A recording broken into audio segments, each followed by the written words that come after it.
So the webinar is now being recorded, and it will be available on the NASDAD website by the end of this week, and an announcement will go out when the audio and the slides are available. Finally, at the conclusion of the webinar, you will be taken to a very brief evaluation form. Please take a moment to complete this form, as we will review the responses to help inform our work. So with no further delay, I'm going to turn it over to Lisa Randall to provide a bit of context for today's webinar and introduce our presenters. Thank you, Jillian. Good afternoon, everyone. I'm really pleased that so many of you were able to join our call this afternoon. So what we're interested in doing is presenting to you some information on the number of different tests that have been approved by the FDA to diagnose HIV infection. Some of these tests require blood or plasma samples. Others can be conducted on oral fluid. And the HIV tests that are available to us vary in how soon after infection they can detect infection. We also have some contemporary assays that have really dramatically reduced the window period so that we can now detect acute infection.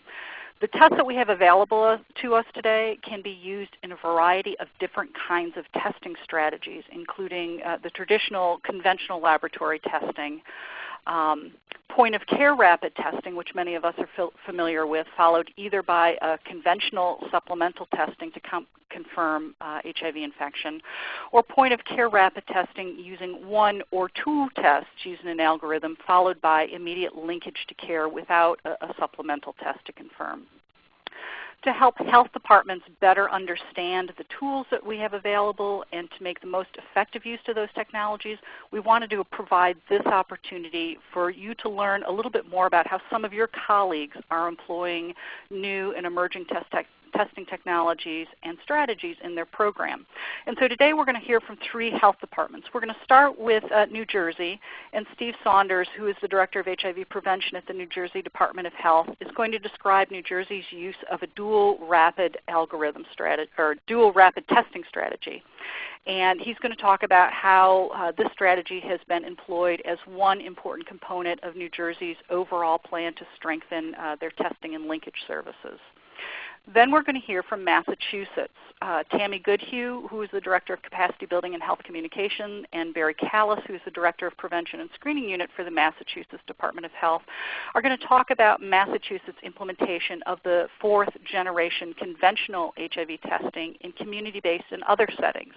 They've implemented the strategy in large part to improve their capacity for earlier diagnosis of HIV and to strengthen their linkage and care services and to facilitate integrated screening programming. We're then going to hear from Kama Brockman and Amy Kyle Puente from the California Department of Health. And Kama and Amy are going to talk about California's implementation of rapid testing, followed by immediate referral to HIV medical care if there is a preliminary positive. And this approach has been undertaken by them to streamline the testing process and to expedite entry into care. So I am, without further ado, going to turn this over to Steve, and off we go. Okay, I've unmuted. Am I hearable? We hear you, Steve. Okay, thank you. Well, I appreciate the opportunity and thank NASDAD for giving me this opportunity, and I'm also honored to be here with Massachusetts and California, 2 states that I've admired a long time in HIV prevention. What I'm going to talk about is how we use the rapid testing algorithm to enhance our linkage to care in New Jersey. We now have a mantra that we're trying to live up to, which is linkage to care on the same or next business day. And the rapid testing algorithm is a critical component for the success of that mantra. Without the rapid testing algorithm, linkage to care on the same or next business day wouldn't be possible. But I do have to say that it's not a silver bullet. It's not the only part of the strategy. It certainly is essential, but not the complete picture. In fact, we have completely rethought how we link people to care, and part of that is the rapid testing algorithm. Now, rapid testing algorithm, very simply in principle, it's the use of 2 different immunoassays employing different HIV antigens to search for the antibodies, and it's referred to as an orthogonal assay. And we've been evaluating them in trials here in New Jersey since 2004, and we've done more than 100,000 rapid tests using that algorithm, and it successfully verifies a true HIV positive test greater than 99.5% of the time. And what this means in practice is that CDC Surveillance issued the guidance back in November 11 that permitted presumptive diagnosis of individuals positive by rapid screening using the orthogonal assays, and that the designation of presumptive diagnosis means that additional testing for CD4, viral load, etc., will affirm the diagnosis. So just going back a bit in time for a little bit of history, back in, starting in 2005 and mostly between then and 2009, we had about 120 test sites across the state and did about 60,000 tests a year at that time. And there was like a real mixture of testing technologies. Some were still drawing blood, some were still using the oral OraSures, and some were actually using rapid testing as part of these investigative protocols that we conducted. And the problem was that our overall test delivery rate was only about 65% in those years. During the same time, we moved toward rapid testing only, doing away with blood testing. At this point in time, we don't support any blood test, ELISA blood testing where it's not point-of-care testing. And testing at the CBOs was an initial rapid test with either an on-site or a referral for Western blood draw at the time. And even by the time we had gotten to 2009, where almost everybody was doing rapid testing, we still had 22% of our preliminary positives failing to return for their test results. And if you just examine the CBOs that were doing testing as opposed to the healthcare facilities, that number jumped to 45%. So one of the ways that we looked at resolving that problem was to try to use the rapid testing algorithm. And it all happened in a perfect storm. As I said, since we've been moving toward rapid testing only, at least people didn't have to return for their negative test results or that at that point. We also saw the elimination of the Western blot as the sole confirmatory test, and as I said, we've adopted the rapid testing algorithm at the higher volume test sites. And part of the process included, through our Category C funding, establishing 8 patient navigator programs within HIV care settings to perform second rapid tests for any CBO that wasn't doing or wasn't utilizing the rapid testing algorithm. And we also established local linkage to care collaboratives, which now cover all 21 counties of New Jersey. So the 3 essential elements were the rapid testing algorithm, starting up our 8 navigator programs to fill in the gap where an agency was doing a single rapid, they did the second rapid, and the actual sitting down at the table and capitalizing on each other's skills at local care collaboratives. So what we did essentially was, enhancing our linkage to care we looked to harness the collective impact of shared goals among a bunch of diverse organizations that provide HIV and related services. It should be HIV testing and related service to solve the problem of linking newly diagnosed patients to care, and we also use it working on re-engaging those lost to care. And in order to solve the problem, we had to look at a common agenda among all the local providers. Shared goals and how to achieve them. Shared measurement, how are we going to keep track of our major goal, i.e. linking people to care. It had to be at the client level. and mutually reinforcing activities wherein each agency that's part of a local collaborative provides its own services using their own unique skills and resources. We wanted to have continuous communication where we regularly share results with one another, and these local collaboratives meet some on a monthly basis, others on a quarterly basis. And we really needed to have a backbone organization that actually mobilized and coordinated and facilitated the process to keep the goal in sight and the process moving. And that backbone organization is our Navigator program, which actually, this is the first time we've done it in New Jersey. Maybe other places have done this before, but it's the first time we've placed an actual prevention-funded person in the care setting, and that Navigator is funded by prevention. Everybody in the local collaborative is working off a common agenda of expanding testing and targeting those who do not know their status, especially among the partners of HIV positive. We want to fully implement the rapid testing algorithm to the extent possible and link HIV positives who are not in care on the same or next business day. We also realized that we had to address and reduce stigma within provider agencies, a lot on the care side, and assign a single liaison as the agency lead in the local collaboration. And although we're a small state, transportation is transportation. If you can't get across town, it's still a problem.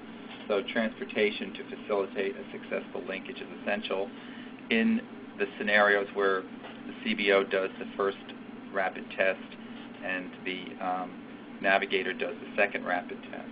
You have to get them from one place to another. And how were we going to share our shared measurements of success? We realized that it had to be at the client level. I mean, in New Jersey, we now do about 100,000 tests a year, and we have about 750 positives, and it should be very simple to focus on that 750 people population and look at their linkages on a client level. It's only 750 times a year I tell them that you have to do this. Linkage to care is the ultimate outcome, and every collaborating agency plays a role in the linkage to care, whether or not you're involved in the initial linkage or re-engagement. And it's very important that all of the participating agencies are vigilant about follow-up with their role in linking each client. And to facilitate that, each of our local collaboratives signs on to a local formalized MOA, which is a written MOA, and it was first developed in Camden County, but all the other ones are using it. And each agency will list its services and a contact number, and it has to be a cell phone, no like general office number or appointment desk or any of this stuff, to permit direct communication and linkage with no red tape. And the types of services that are offered by the member agencies and the collaboratives, remember they're both CBOs and healthcare facilities, include transportation on demand, prevention services for high-risk populations, some bilingual capacity, legal services, and in Atlanta, for instance, in Atlantic City, they also include mental health, dental, drug treatment. It varies from location to location.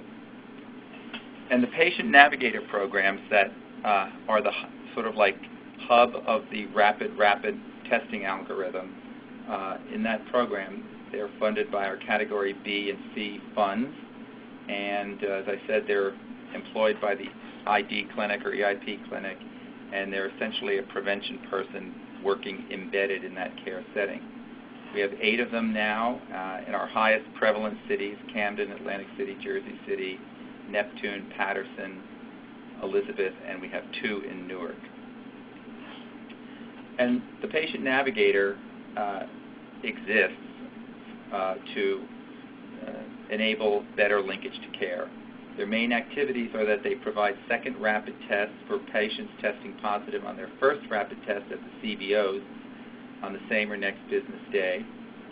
They immediately enroll the confirmed positives into care, in other words, initial lab workup with CD4, viral load, etc.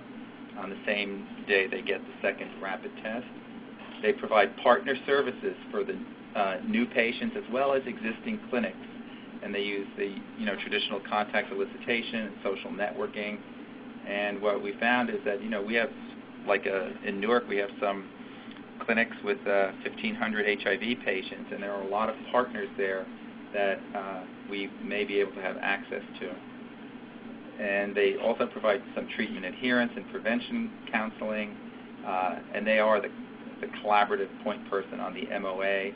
And in between all of this, they advocate for routine testing on a hospital-wide basis. There are mutually reinforcing activities at the heart of the rapid testing algorithm and the linkage. Each agency provides its own service using their unique skills and resources. The initial test, we have a single algorithm that we follow with a rapid test is a Stat-Pak, and that's done at a CBO or a healthcare facility, whichever one. The second is the Unigold confirmatory rapid HIV test, and that would be done by the patient navigator at the clinical site with immediate HIV medical care and HIV laboratory workup. Because the navigator is part of the ID practice, there's no real linkage necessary. The patient is already there. They also engage in social networking, loss to care, where the navigator works with the CBOs who have better access to the target communities and individuals. It's one of the major roles of the CBOs in this. In addition to providing the initial rapid test, they're also critical in helping the navigators to locate patients lost to care and in social networking.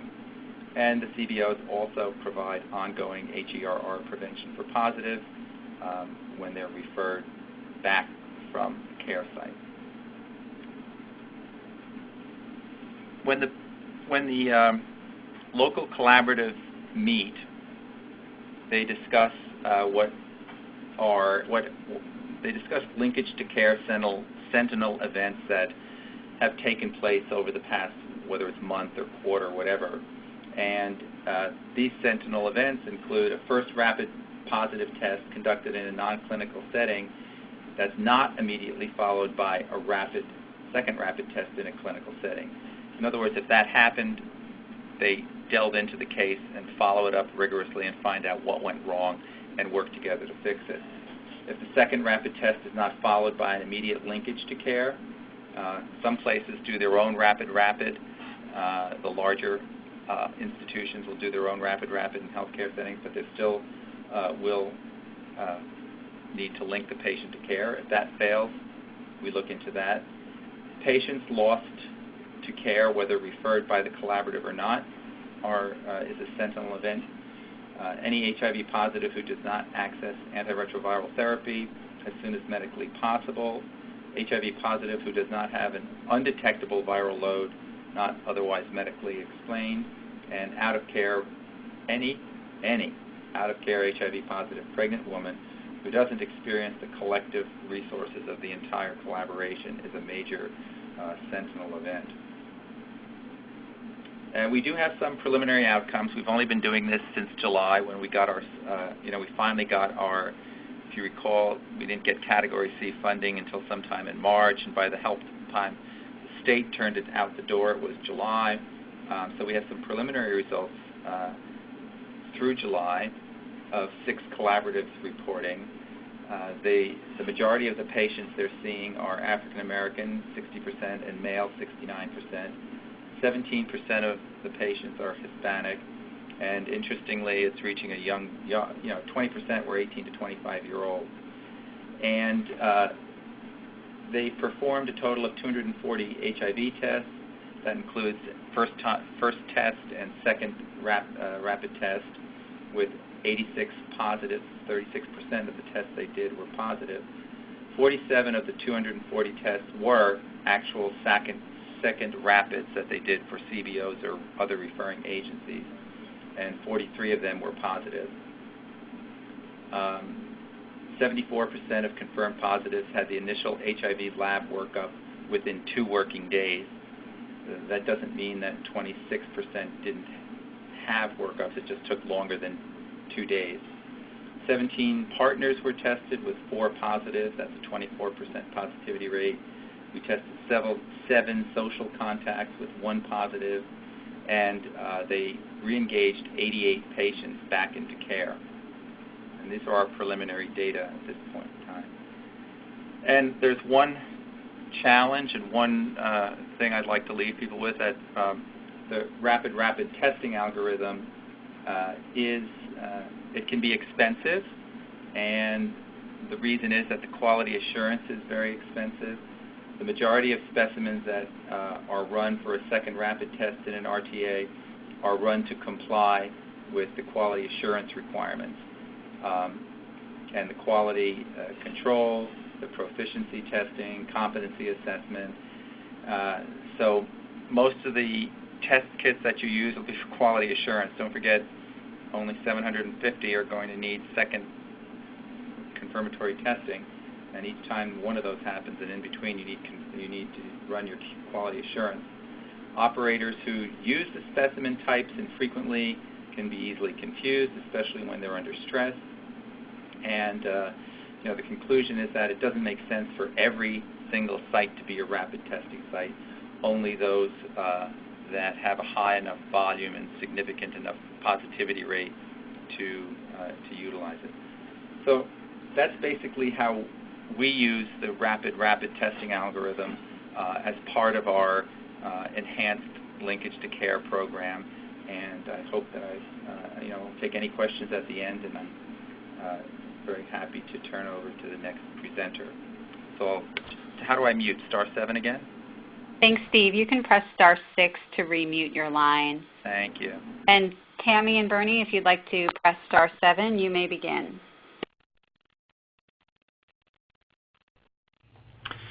Hi, everyone. This is Barry Callis. I direct the Prevention and Screening Unit in the Office of HIV and AIDS here at the Department of Public Health, and I'm joined by Tammy Goodhue. Both Tammy and I will be co-presenting today's presentation. But just by way of background, I just wanted to say that, inconsistent with all of our goals, is to advance new testing technologies, to promote high-impact prevention practices, and to provide integrated HIV, STI, and HCV prevention and screening services. We initiated the transition to 4th-generation HIV screening within our state-funded prevention and screening system, which makes up 38 programs statewide. We convened ourselves into a project management team that consisted of laboratory, programmatic, and capacity building staff in very deep collaboration with the Department of Public Health Senior Management Team that included the Office of HIV and AIDS, the Hinton State Laboratory Institute, which is located in Jamaica Plain, which is our state lab, and with our colleagues in the Division of STD Prevention, and statewide vendors, all really to make this a successful transition.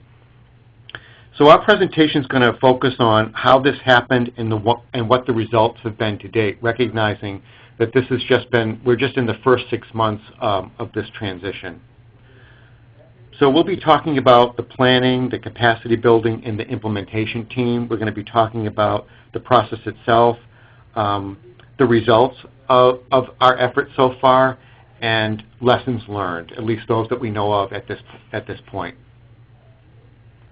I'd like to take a moment just to orient you to the scope of the project. So as you can see, although Massachusetts is a relatively small state, high-risk individuals are offered integrated screening services for HIV, STI, and viral hepatitis C at many locations throughout the Commonwealth by a variety of programs and individuals conducting services.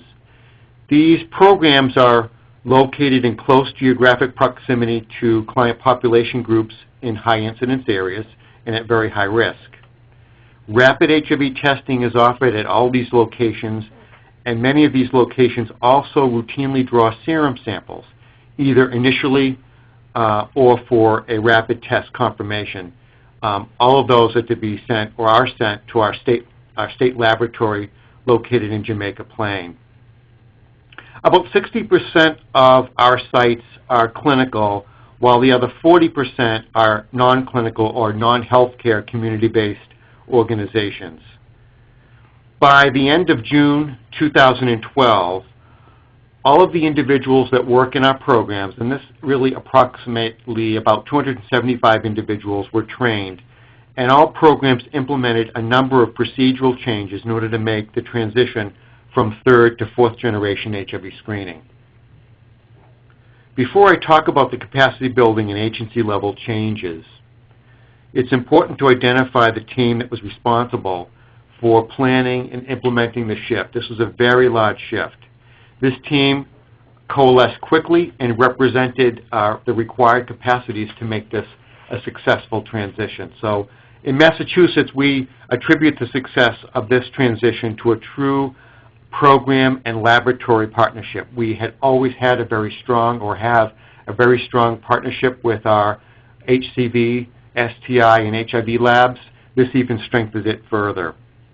At the MDPH level, two bureaus were deeply involved in the project. The Bureau of Laboratory Sciences, which is more specifically what we refer to as our Hinton State Laboratory Institute, and the Bureau of Infectious Disease, and that includes the Office of HIV and AIDS and the Division of STD Prevention, which runs the Disease Intervention Specialist Program. Members of both bureaus were integral members of the project management team. That includes Tracy Stiles, Arthur Kanzianis, Tammy Goodhue, Bernadette Green, Michael Gaucher, and myself. Senior managers were also involved in all steps along the development process to make sure that decisions and policy level decisions were made in an informed manner. Prevention and screening contract managers, these are individuals who work directly with our funded programs, were also deeply involved and remain key to providing ongoing support for our sites that implement this technology. Thank you, Barry. This is Tammy Goodhue speaking now. So I'm going to tell you a little bit about our transition and how it happened. So I'm not going to spend a lot of time talking about every minute detail because there were many, but I wanted to give you an overall sense of the kinds of tasks that we had to take on or the decisions that we had to make along the way. So on the laboratory side, we had to start thinking about what was the algorithm we were going to use. How were we going to alter the one that we had used previous and for many years? What were the tests that we were going to use in that algorithm? And how are we going to get those done? For example, we had to create a collaborative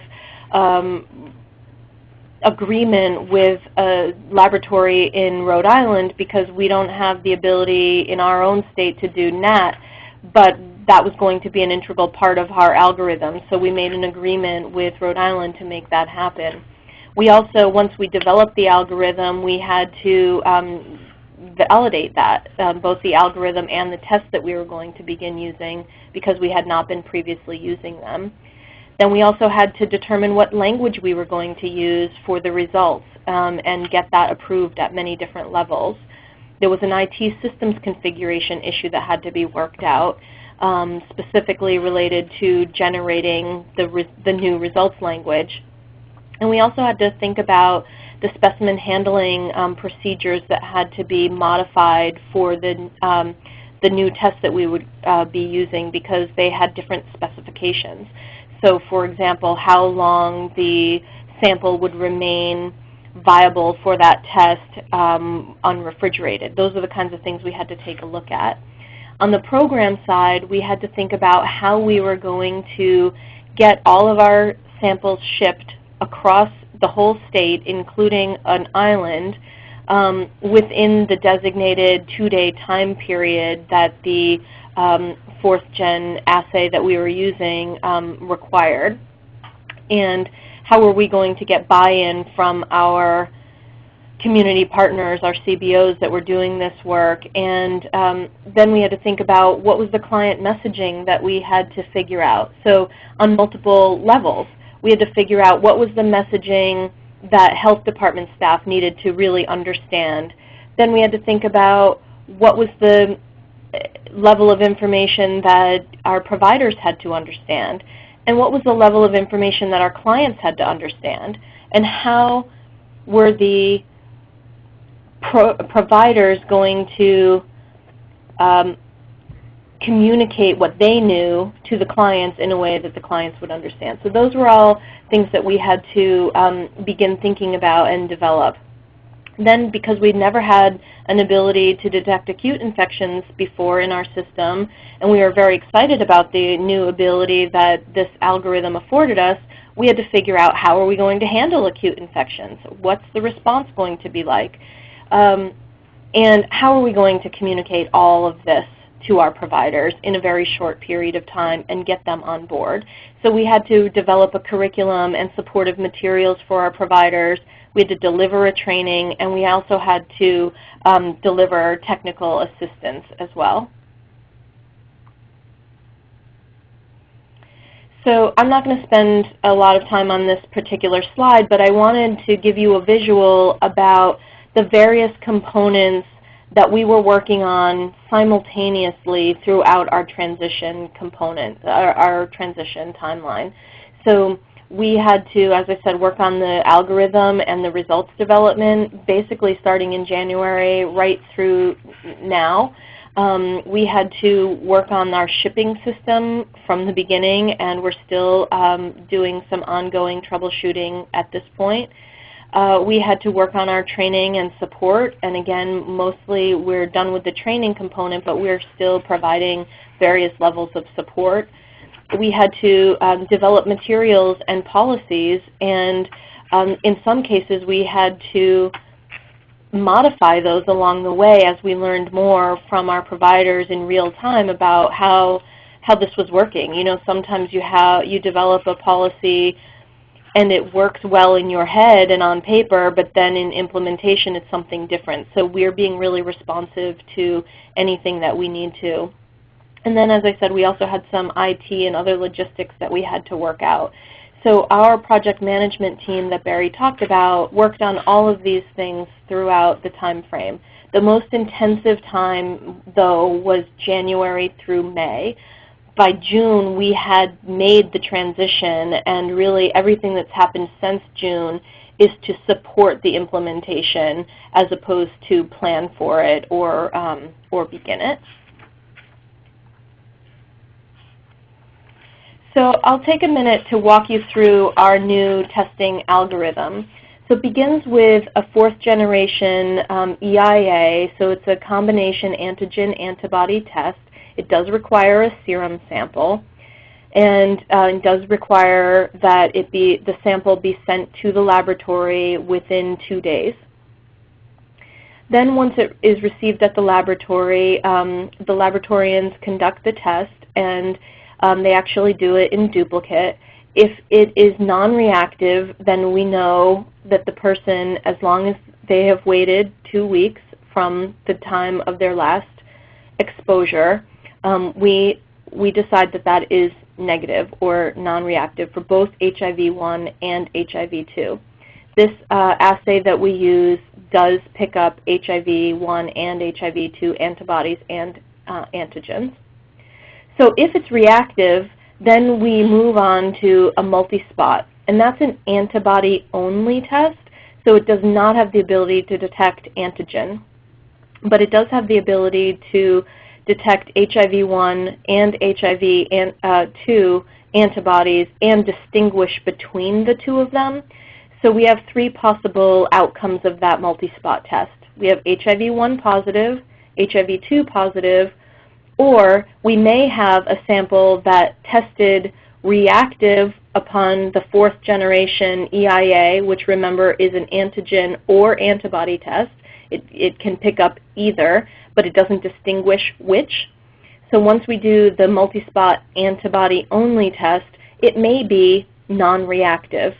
And what that indicates to us is that there's a possibility that the EIA was picking up antigen rather than antibody, in which case the person is possibly in acute infection. So to determine if that's true or not, we send the sample to Rhode Island, as I mentioned, for an HIV-1 RNA test. And that really has 2 possible outcomes. One is that it is confirmed HIV-1 positive, and in that case, with this algorithm, we determined that that is a acute infection because there was the presence of antigen without the presence of antibody indicating, and the presence of RNA indicating acute infection. However, if the NAT is negative or non-reactive, it could mean multiple things. It could mean that the EIA was overreactive, which is to be expected in some level of, in some percentage of any of the tests because the sensitivity is so high. Or it could be that the person is in acute HIV-2 infection, so that the original 4th-gen EIA picked up antigen or antigen for HIV-2, but because the NAT is looking specifically for HIV-1 and cannot detect HIV-2, that would be negative. So our message there then to our counselors is to suggest that the client come back in 2 weeks. And I'll talk in a minute about what our results are and how we give those to our clients. So this looks like a pretty basic table, and it is in many ways, but it's a good example of the kind of project that we had to do during our transition. One is that we had to think about what was the language needed for official lab reports that would satisfy laboratorians and lab regulators, and that would be understandable by our providers in order for them to interpret it for our clients, right? So we came up with this kind of table, and we spent a lot of time on this in the trainings for our providers and with both didactic presentation, but also practice sessions for them to try interpreting this language for themselves, for their clients. So a couple of things to note here is that this looks very different than the interpretations that all of our providers previously had. So the first one is pretty much the same. They would have gotten a negative, and now they are still getting a negative if the client didn't have risk within the window period.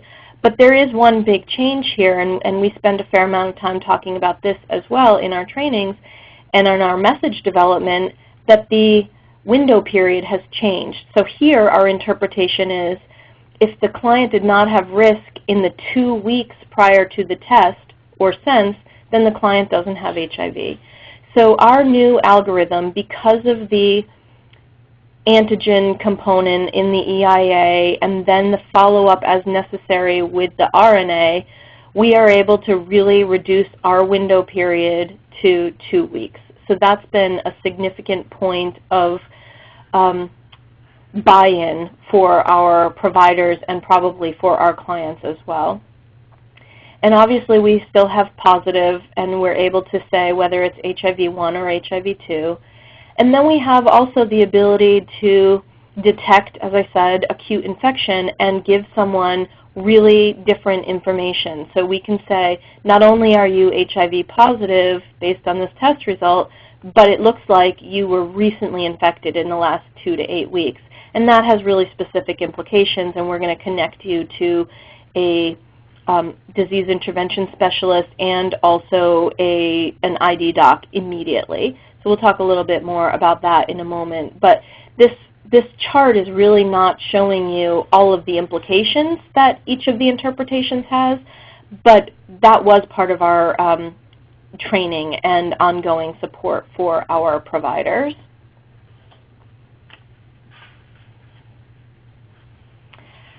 So another interesting outcome of our transition is that because of faster shipping and faster sample processing and testing, because of the way that we eliminated Western blot, for example, and multi-spot is so much faster to conduct, and because we have implemented a backup results system, which is that if our counselors have not received the results for their clients in the time allotted, they are able to call the lab and provide a PIN in order to get the results over the phone. So if they had not received it in the mail, they will be able to get it on the phone in order to give it to their client in time. So because of those changes, we are able to reduce the time between sample collection and results delivery by half. So we did have a 14-day window, and now we have a 7-day window. We have a hypothesis that we have not tested yet, but we are assuming that this will increase the likelihood of clients returning for their results. We don't know, we have not been able to analyze all of our data yet about this, and as Barry said, we're in the first few months of data collection around this, but we are hoping that that will be the case. So Barry mentioned that we are not eliminating rapid testing. We are still very much using rapid testing, and in fact, almost all of our sites offer rapid testing. We did not ask anyone to stop that. What we asked them to do was to continue on with their pre-test assessment for every client and include in that the exposure risk and especially the likelihood to return for results, and whether or not the client needed hepatitis C or STI screening that might also need a blood draw with the sample being sent to the state laboratory. We asked our providers to encourage 4th-gen conventional testing if the person had a recent risk, so maybe an acute infection, if the person is likely to return for results, and that being the most important one, and or if also drawing blood for hepatitis or STI testing. We encouraged them to continue using rapid testing if the client was unlikely to return for a result, or let's say if the person's last risk was greater than 8 weeks ago and they just wanted to get in and out now. So then we had to help people understand how to prepare and ship their samples differently. And again, there were some changes that we had to help them understand. The HIV samples must be centrifuged, and that's not new for them, so that was easy. But in the past, we had to have our HIV samples refrigerated, and now they must not be refrigerated. So we had to change that and help them understand that. We had to help them understand that the samples must be received by the lab 1 to 2 days after collection, and therefore they must be shipped in the way that we arranged for them to be shipped, with exceptions. And then we had to determine what those exceptions would be and how they would manage in order to get the samples to the lab within the 1 to 2 day time frame. And they also really needed to understand if samples were received more than 2 days after collection, they would not be tested, and that would be problematic for the client primarily, but also for the agency. So this, I'm giving you this to just help you understand the level of decisions that we had to make before we even conducted the training, and then how firm we had to be with people in the training and how concrete we needed to be. And then also in the trainings, we spent a fair amount of time talking about what post-test sessions would look like after the transition. So we asked people to continue with the established processes for risk reduction planning with every client, and to provide supportive referrals and prevention services, DIS, and other medical care as needed. That's all continuation from what they're already doing. But what we asked them to do differently was to really make a concerted effort to solidify and enhance the process for linking to clinicians and disease intervention specialists in the case of acute infections. So we really wanted to make it clear that acute infections require a tailored clinical protocol, which includes extraordinary effort to ensure client is immediately linked with a clinician and a DIS. So in our system, what we're asking people to do is link on the same day, if at all possible, the client with a disease intervention specialist and an ID doc. And we're asking them to use the information they're getting from the lab ahead of time to set that up and make it available to the client immediately upon offering it to them when they give them the results. So one component that came up was that in our provider system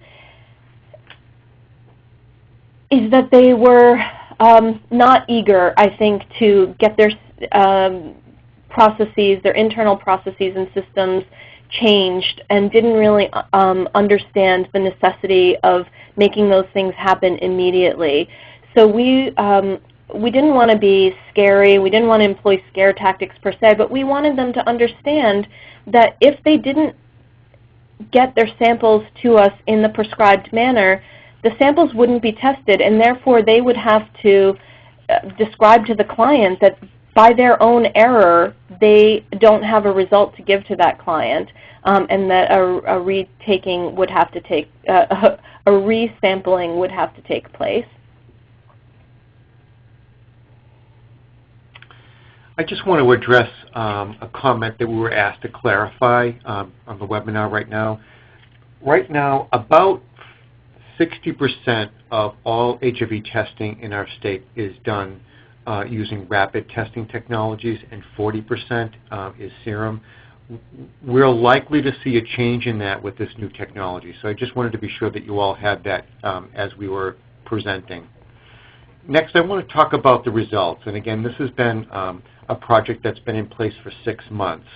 So we've tested just under 5,000 samples, and in that time, 1 sample has tested positive for acute HIV infection. So 88 samples were tested reactive on the Bio-Rad antibody antigen test. 85 samples tested positive for 1, 0 for HIV-2, and 3 were non-reactive for both HIV-1 and HIV-2, and continued on for supplemental NAT testing. Of those, 2 samples were non-reactive. It is our expectation that sites do follow-up with those individuals who are non-reactive.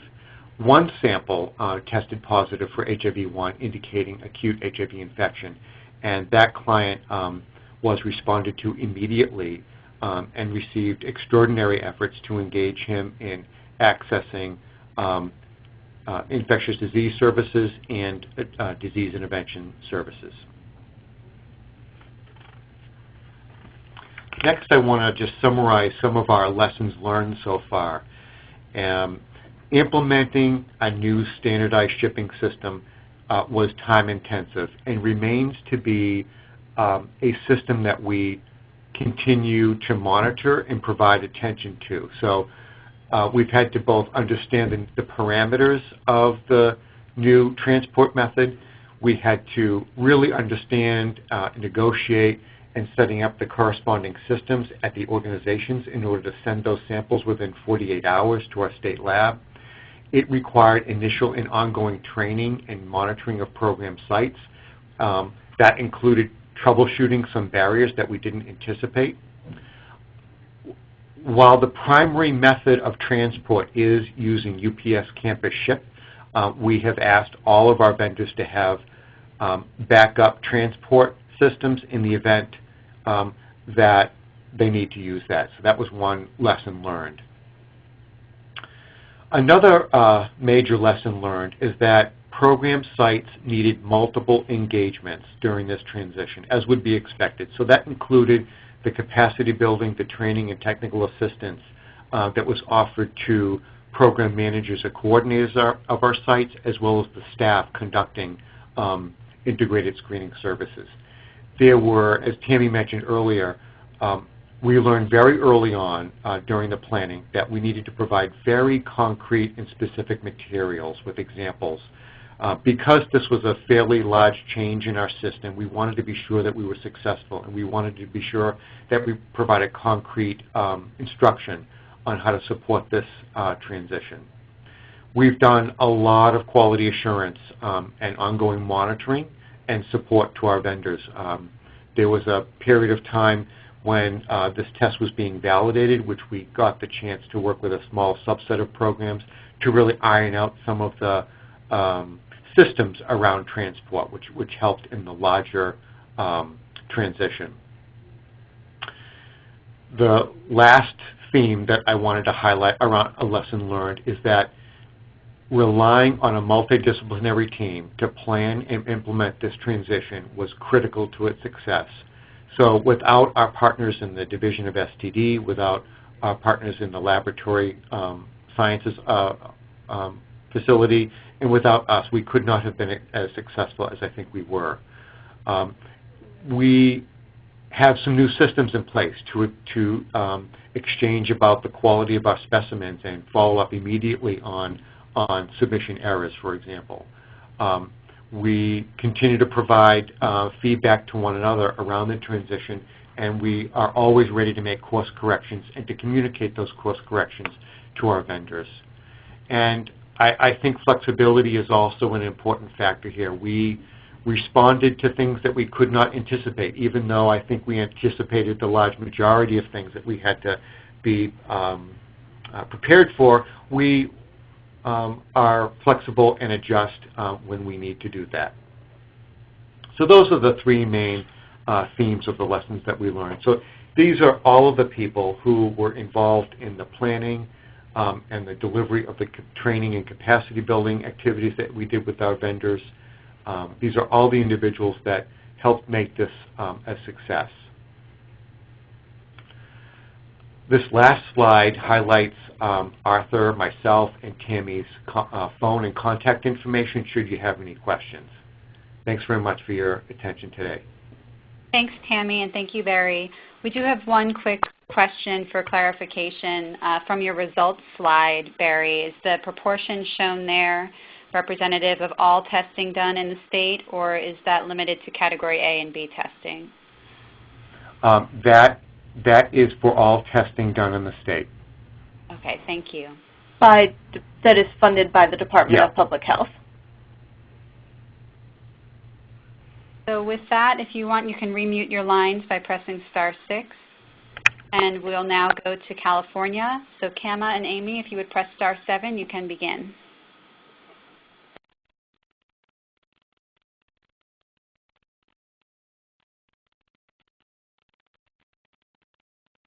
And if you're speaking, we're not currently hearing you. Please make sure you unmute your line by pressing *7.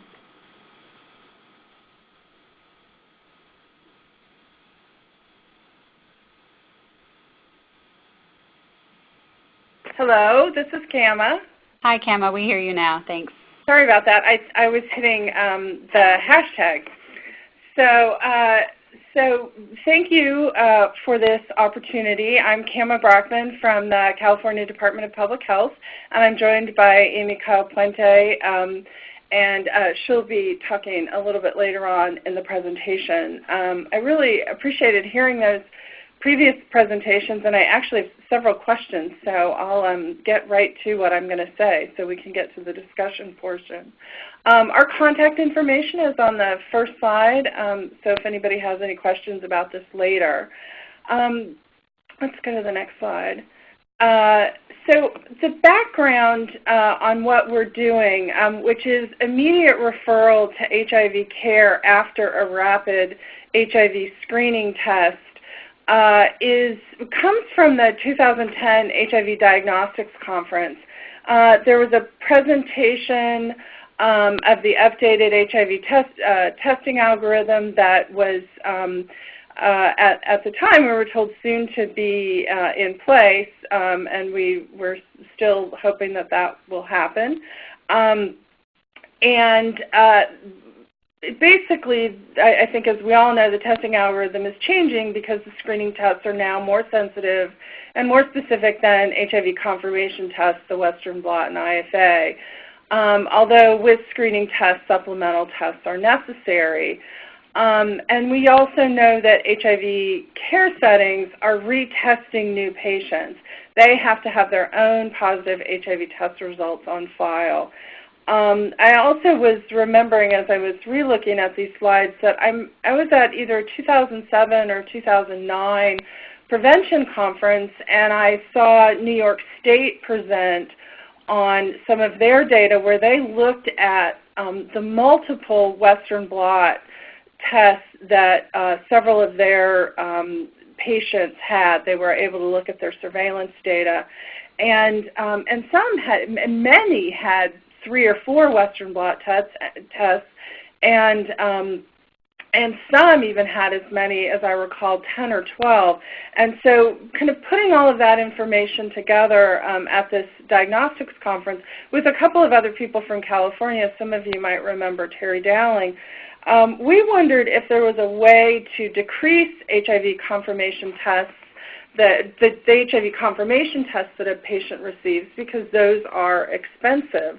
And so any of you that were at this conference will might remember that when Bernie Branson presented the testing algorithm, he talked about that really our screening tests are so good that you really could move people to care and immediately to get their supplemental or confirmation tests. We're trying to get away from confirmation language. And that if we could get over this idea that people might then get a false positive result in care, that we could do this. And so Terry Dowling and I especially were wondering if we could do this in California. Next slide. And there were a couple of issues that we identified. And the first one is always, is it legal? And then especially, is it legal in California? Because it seems like more things are harder to do here. And we needed to think pretty carefully about that because I don't know how it works for all of you when you talk to your lawyers at the state, but we have learned the lesson that we don't really like to ask questions until we know the answers that we're going to get. In this case, we had no idea. We couldn't figure out from the law whether or not this was something we could do. So we did ask, and we decided we would live with whatever answer we got.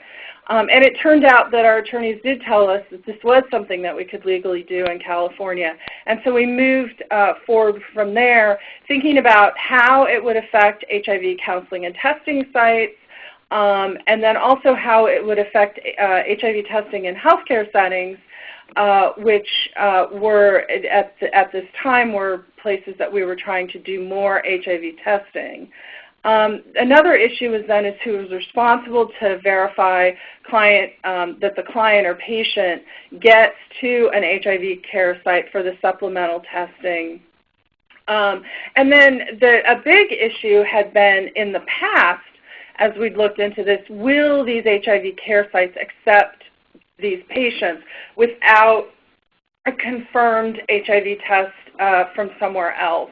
And we can talk a little bit about what we did with that. And then there are surveillance issues, which I think all of us that are looking at the new algorithm are trying to figure out. And I know, smart people at the CDC and other places are trying to make sure that even with the way the new algorithm is going to work and with our moving people into care sites after a positive screening test or preliminary positive screening test, that those folks need to end up in surveillance, in our surveillance systems. And so those were all issues that we had to work out.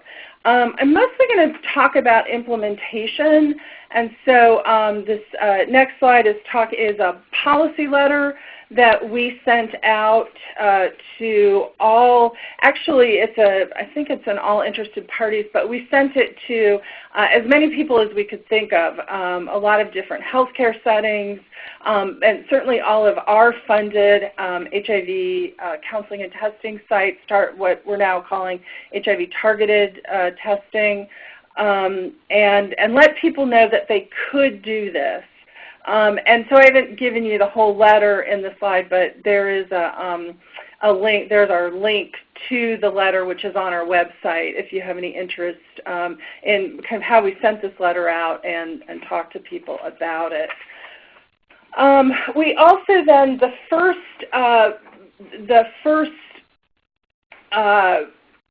place where we could really put some teeth into this recommendation was when we did a request for applications for the expanded HIV testing in healthcare settings grant that we got from the CDC, and for those of you that remember it, it was the 10-138 grant. That's now moved to the 12-1201 Category B funding.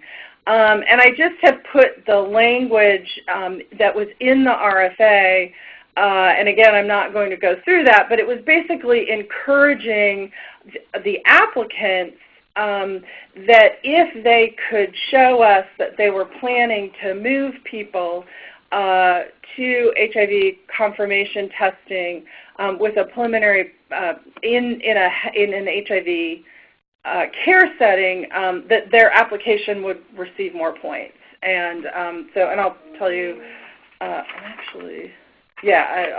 talk about kind of what happened with that in a second. And then Amy's going to tell you a little bit about how we thought about implementation for the 12-1201 Category A funding. So here in California, the program shift in implementing 12-1201 is a big change for many of our providers. In California, we fund the California project area, and within that California project area, we fund 19 local health departments. And these 19 local health jurisdictions do not include the MSAs of San Francisco or LA. The capacity to deliver services varies greatly from each jurisdiction, and we knew that we would have to allow each LHJ to develop a testing model or models that met their jurisdiction's needs and capacities. So we developed the information for program planning, and this document provided an overview of program options recommended to develop the testing programs in both healthcare and non-healthcare settings.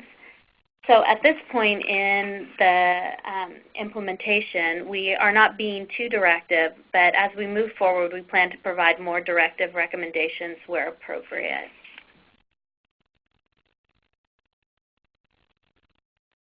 So in terms of uptake, we've had, with these two initiatives that we've had since we put the policy recommendation forward, we've had the expanded HIV testing in healthcare settings sites. Now, for the most part, those are primary care settings and emergency department settings. So in our primary care settings, everyone that we funded agreed to move people, if they received a preliminary positive test, to testing to confirmation or supplemental testing at the care site. This was actually much easier than we had anticipated, because all of the primary care settings that were doing testing for our what is now Category B funding also had HIV care settings. So there are 6 FQHCs that we fund to do this testing, and they are testing in their primary care site, but they have an HIV care site as well. Most of them, I think all of them actually, are Ryan White funded clinics, and so it's an easy move from the primary care setting to the HIV care setting. The emergency department that we fund is actually doing conventional testing, and that's kind of outside of the scope of this presentation. But I did want to mention that we did have an emergency department, but they're not doing rapid testing. So we had a very easy uptake of this in our expanded HIV testing sites, which we hadn't anticipated, but of course was made easier by these settings having HIV care available. And Amy's now going to talk about the Category A targeted testing sites. So for Category A, many of the providers in the local health jurisdictions were kind of redesigning their testing programs to accomplish some of the shift in the goals we were trying to achieve. So at the state level, we realized that a policy change such as this would take a more individualized technical assistance approach. And in partnership with our local health departments, we're taking a closer look at their testing and linkage to care systems and encouraging them, where appropriate, to refer preliminary positives directly to care. But even with this personalized approach, many local health departments are still resistant. For many, the concern is primarily regarding losing the client prior to confirmation. But in local health jurisdictions or sites that have adopted this approach as policy have developed the systems and partnerships that prevent losing the client to care. So a couple of the examples that I wanted to share with you where this policy is working is in the county of Santa Clara. They subcontract their counseling and testing targeted HIV testing services. And through their subcontracted process with the community-based organizations, their contractors have agreed to refer all clients testing preliminary positive to the county HIV care provider, the Crane Center, for confirmatory testing and immediate linkage to care. The second example is CalPEP, which is a community-based organization based in Alameda County. CalPEP runs a mobile testing program and they primarily serve communities with high rates of poverty. IDU, basically communities that lack the access to these services. And in some instances, they're setting up testing sites under bridges or at homeless campsites.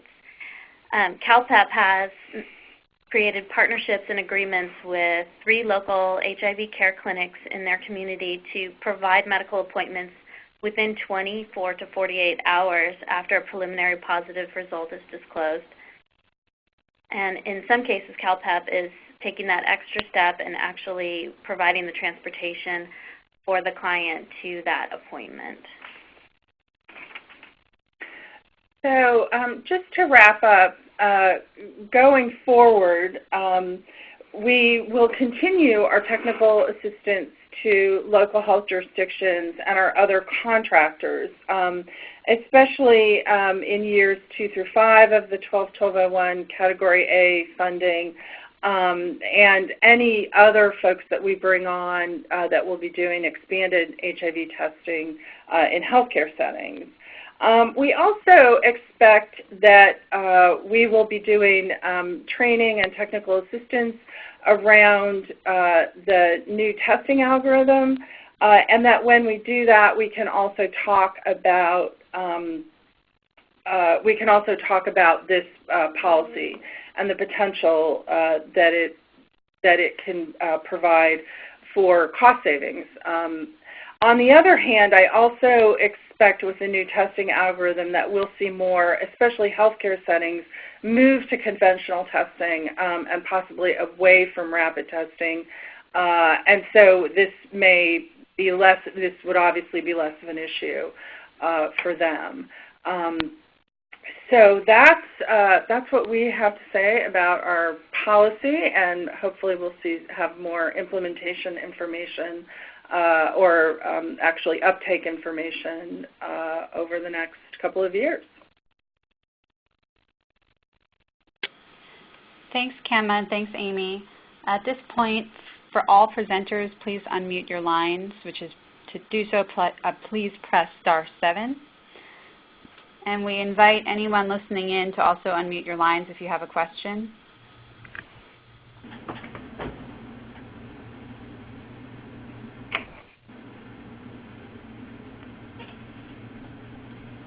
We do have a few questions for New Jersey that came in through the chat, so I can start us off with those. Steve, can you tell us a bit about why so few partners have been tested so far in your program? Well, don't forget, they didn't receive their money till July. Most of July, August, and September were startup months. There was really only one program that had been running since the beginning of the year. That was the Category B funded. We required every navigator to go through a huge training protocol that probably took up several days of the first 3 to 4 weeks of their employment. So that's one of the reasons. And the other, I guess I don't really see 83 as, I was actually kind of pleased that they did get that many, especially in light of all of the new things that they were doing, everything, all the training they had to go to. I think once we also changed our data collection instrument as the process went through, and we do have an all-navigator meeting on the 12th where we're going to reiterate, how you report your data and what. And I think that, the data we see from January of 13 onward will be much more substantial and concrete. We don't place well, we do. We have an actual, they have to test 200 partners in a 12-month period once they're up and running, each navigator. So in a calendar year, if we have 6 navigators, we're looking to reach 1,200 partners tested. And I think that once we have 2013 data, we should get closer to that. Thanks, Steve. We also have another question here about your data, which is, how do you track the data for sentinel events? And what if someone chooses care with their own provider rather than through the collaborative? Do you still have access to whether or not they have a viral load, CD4, et cetera? Well, that's the reason that we're not at 100%. Because remember I said that I was like 60, 70-some percent, 76% got the laboratory report tests drawn within within 2 days. The other 24% are people who went to their own providers, and we lose track of that. At the present time, we're not really collecting sentinel event data, but anecdotally we are, and we're following it up, but I don't have any organized data on that to present. It's something that we're working on establishing. And I have one more question here for you. This is about your surveillance program and how they accept your double rapid results. Do they see that as a case, or do they require a positive blood draw test? Right now, they still require the positive blood draw test for the surveillance, because that goes to the state lab. But basically, this is more of a clinical linkage improvement program, and what I'm reporting on are the data, more the process data, and not so much the reporting data. I do have to say, though, that one of the biggest areas of contention in the local collaboratives, when one place does an initial rapid and the other does a second rapid, who gets credit for the test? And we've worked it out that the initial agency that performs the who finds the positive patient gets credit for the positive tests, and the navigator program at the care agency gets linkage credit. Gotcha. And can you tell us how many false positives you've had with the double rapid algorithm? Not offhand, I can't, but we can. Loretta's telling me 0. She knows better than I do. One of our staff people is here with me. Well, this question came in for California. We have someone who would like to know why your healthcare settings, why more of them are moving to conventional testing. It's something we've seen in our Category B project, and it's mainly related to reimbursement. What we're seeing is that healthcare settings, especially FQHCs, if they do a rapid test on site, that's part of their prospective payment, that there's a global visitor encounter fee. If they send the sample specimen to the lab, then the lab bills what is Medi-Cal, Medicaid for the test. And so then it's not part of it's not money that has to come out of the FQHC's global visit fee. So we're So that's where we're seeing. That's why we're seeing a move to conventional testing. And I think when we are able to use the new algorithm, and we see this decrease in time that it takes to get a test that Massachusetts saw, then I think we'll even see that. That'll even be more likely. You'll have the speed, and then you won't have to actually incur the cost for the test. Thank you. We also have a question from Massachusetts. People are interested in seeing the training and support materials as well as the policies you developed. I would recommend that folks who would like to see anything that is not in the slides, that they contact the presenters directly. You can also contact me, and my contact information is available on the slide on your screen, and I can help link you to any additional resources. This is Tammy. We'd be happy to talk with anybody about viewing the training materials or other support materials that we developed, so you can email me directly for that. Thanks, Tammy. We have a few more questions for you that just came through the chat. First, you've identified one acute infection. Can you talk about how this matched with your expectations? Oh, that's a really great question. It did meet expectations. What happened was this was a very vulnerable client. The organization had had known this client from the past, and they are a specialty clinic in Boston. They have close and strong ongoing relationships with their local DIS. And so as soon as the confirmed acute status was returned to them from our state laboratory from Rhode Island, they initiated the protocol that they had in place, and they did engage this patient, and this patient was seen that day once they were identified, and is now in care. So it did meet our expectations. This was a very complex individual who has multiple needs, and so it also afforded this client some other services that they needed. So it was a success. It took a lot of effort, and it took the teamwork that between the counselor, their infectious disease clinician, and the DIS. So it took those three to really mobilize immediately to re-engage this client in care, or to get this client in care, I should say. Thanks, Barry. I think Sure. we're also looking to know here about, I know that identifying acute infection was a primary goal for Massachusetts. So the identification of one acute infection, was that more or less than how many you expected to find? And do you anticipate any program refinement based on this? The protocol that we have established for all sites to follow, we exercised that, and it worked very well. We expect to find more cases, but we don't yet know how many.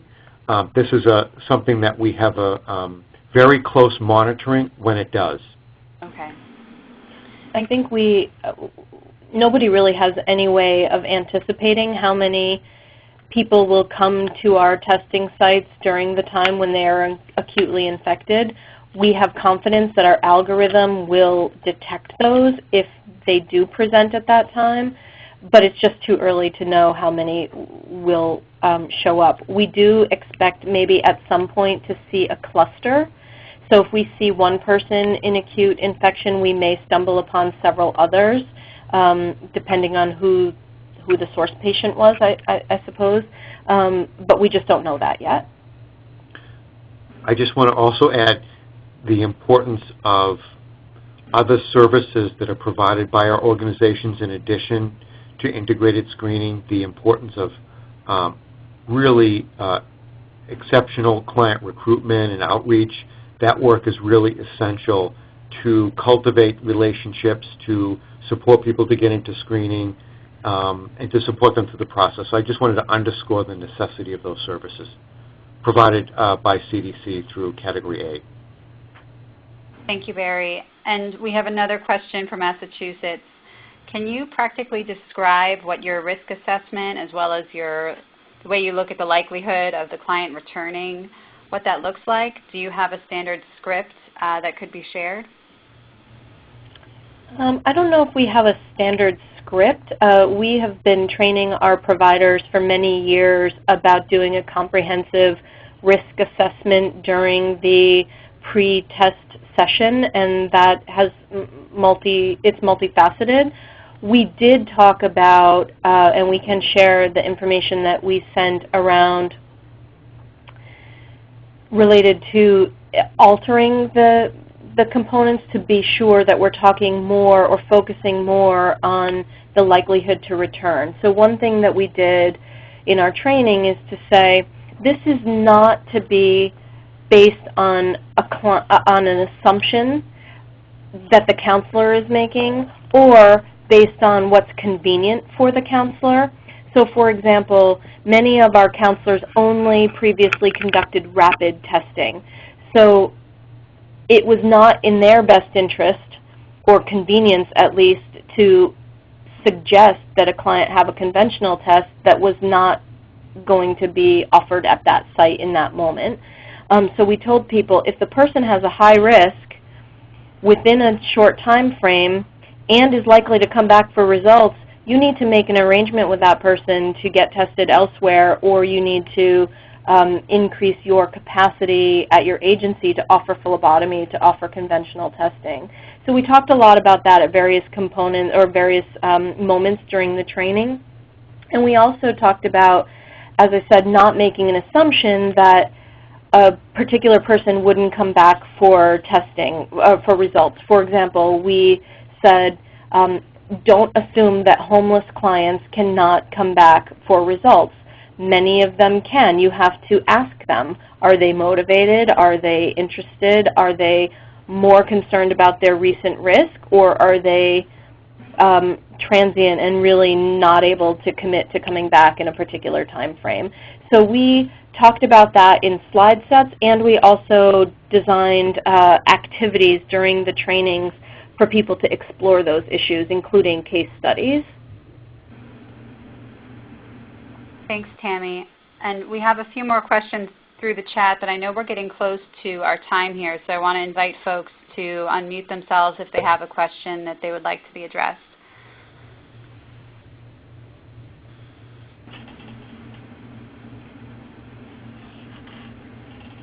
Julianne, this is Steve. I see a chat question for us about HRSA accepting the rapid as valid, and our care director has gone high up into HRSA and secured acknowledgement that our rapid protocol does meet the case definition for their purposes. And also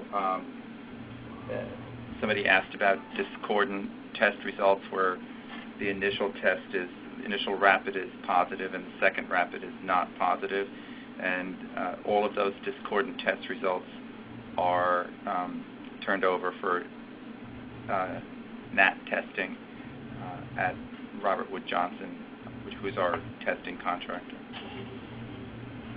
Thanks, Steve. You're welcome.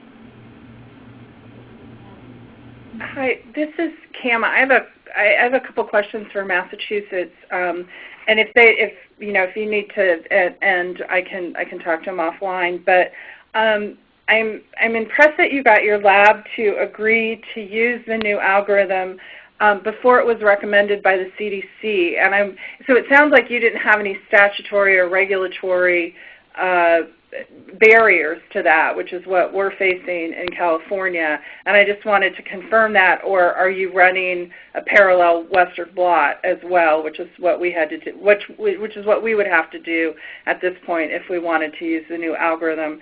And then, did you have any thoughts this rapid versus fourth gen issue for your counselors and also your clients? were there any thoughts, or do people ever run those in parallel as well? So kind of rapid tests just to, confirm kind of what's going on in the room, and then also a conventional test if there's concern that the person might be acutely infected. Those are great questions. This is Barry. We had no regulatory barriers advancing to fourth generation algorithm. In fact, our laboratory initiated with us sort of moving in that direction. So we had no barriers whatsoever in that regard. And Lucky in terms you. of in terms of the second question, we considered when and if to suggest to our agencies to run a rapid test as well as a serum draw for a fourth-gen conventional, and we told folks not to do that under most circumstances, partly because of the cost, partly due to the confusion that it likely would result in for the client. Which test is real? What does it mean? If this is the rapid is negative, is it less likely that the person is going to come back for the results of the serum draw if they walk away thinking they're negative? Are they really going to understand the possibility of an acute infection and the difference between the window period and so forth? That said, we told people that in very rare circumstances when they felt like there was a particular need that they were authorized to do that, but really we wanted to discourage it as much as possible. That makes complete sense. Yeah, thank you. Sure. We are at time, but if the presenters are available for any last questions, we can open it up. Does anyone have one last question to ask?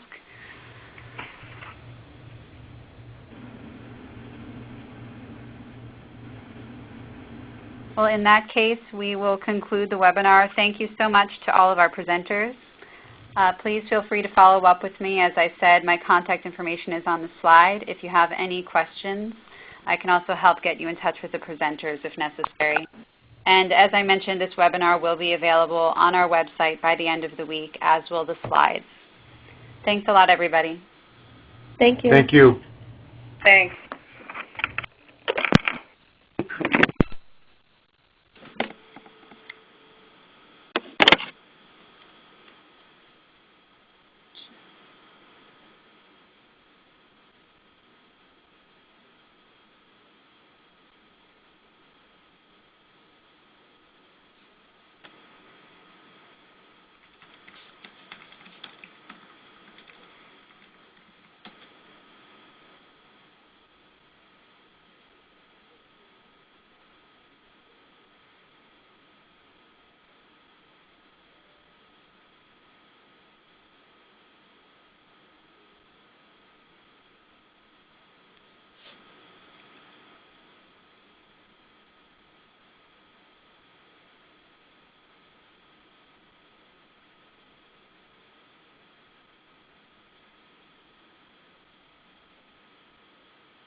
had some questions as well. Things like alpha and signature and spells it. And I can't figure out a way of getting it to the second group. Yeah, but I don't have the CBO file. Yeah, is there a link to that?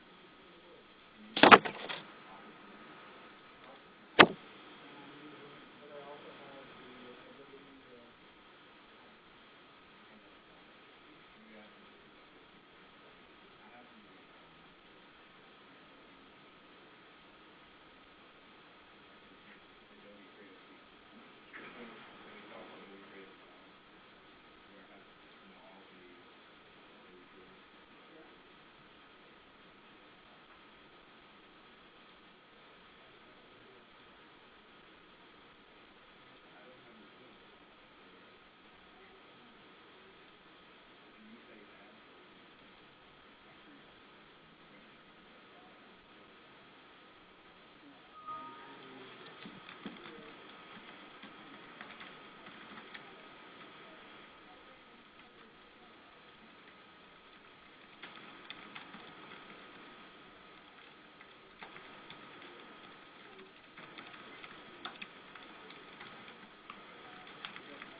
What it is there's, if you look at NASA, Series 6 is on the most and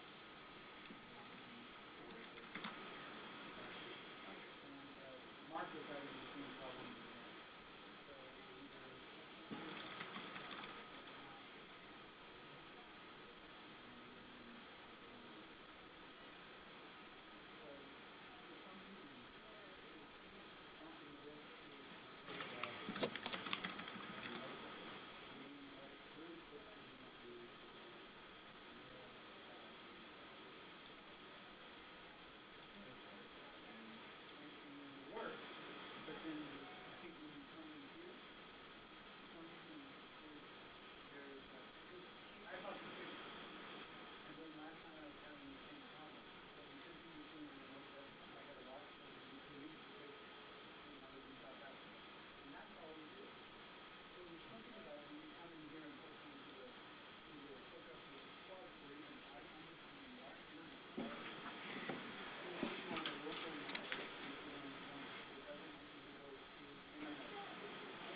No, not at all. But you came up to chat by the Not at all. So that's where it gets fixed. So I have a meeting with, we have a phone conference call on Thursday. Talk about the new outlook for the field office. So I'm going to raise this with him, is that there's something about when you connect here at the office, it bumps you to the local. It changes your setting. But when you actually change it back to mail that NASA, it works? Really? Because then I keep getting that... I had to use web access in order to access it. Oh, well, what Mark and I kept having was this was never showing we connected unless we went to the VPN, unless we hooked up to the VPN. And that was the only way that we could access and download any email at all. And how is your access to the iCloud? Do you have any issues? Or do you even use it? So we don't use it. Okay. Because internationally it's not possible. Okay. So anytime people are sending things from Google and Ida, they follow through and I think in South Africa will be better, but in Ethiopia, Okay.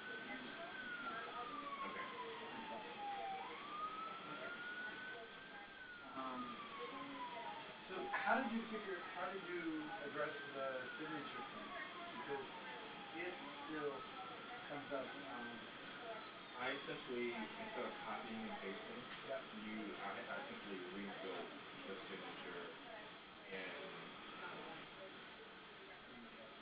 the draft. And so I essentially pulled that. So by creating it under a blanket, you were able to get it and it kept it. Because it looks fine here, but then when you I have that issue.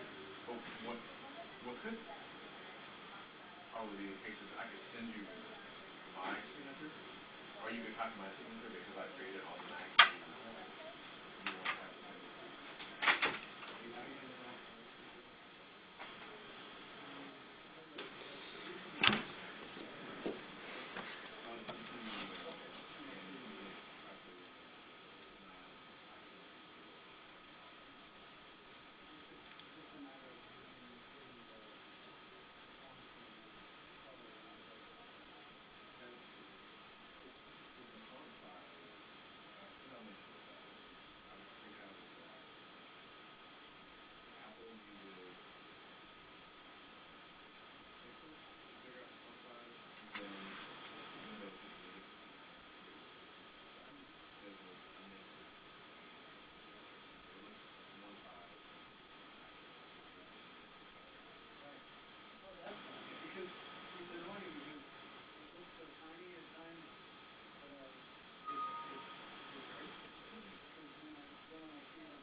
Thank you.